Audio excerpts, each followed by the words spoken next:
In the beginning, a churning cosmic cacophony came tumbling from some place unseen, before time had even come to be.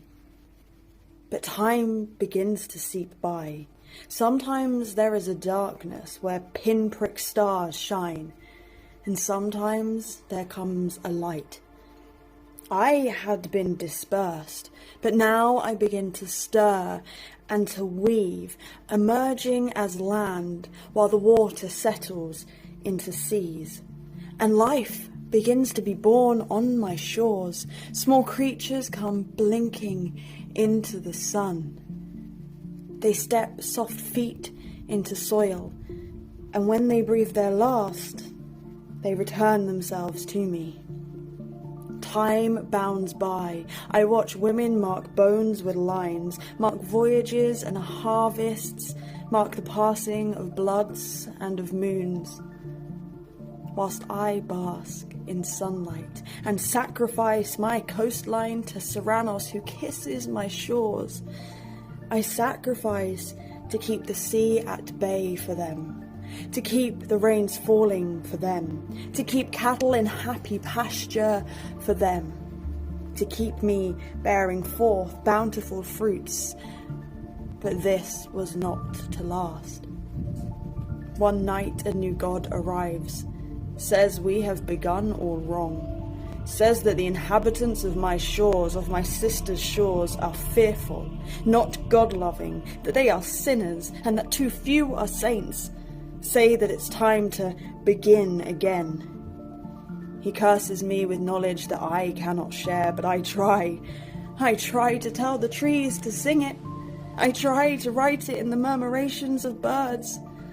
I try to leave patterns in the clovers, but it is no use. There is nothing I can do but wait for the oncoming deluge. From water I came, and from water I return, but these are different to that first cosmic cacophony. No, these waters come sloshing, splashing, then thrashing into me, lashing down upon me. A deluge in dark grey drags my life away. I feel them cling to me, try to burrow into me, and I try to hold them close, but the sky becomes a deep abyss. The shades of grey swirl above me as the torrents torment me, keep pressing down upon me until all is subsumed. Below the waters, my lakes and rivers jump out in delight to be united once more, but I mourn the loss. I heard their burbled screams, watched them step newborn into sunlight. Eyes blinking, they were always singing, and then I watched them dragged into a dark horror. Eyes tight, struggling to breathe. I ignore the heavy echoes from above, the pounding that drips down in distorted chaos as to my depths below. We had borne fruit together, sheltered together, sung together.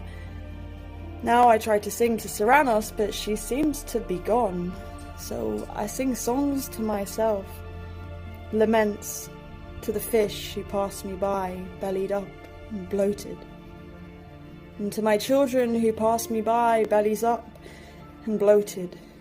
I sing funeral songs for them, hum it out across the waves, a lament that lasts 40 days, until suddenly a release. I feel water cascade off me. I feel sunlight dapple upon me, dancing in panels across my loosened soil. I breathe in a newborn world. All is quiet here now. The sky is clear, the seas are crystal, and I wait for the people to come again.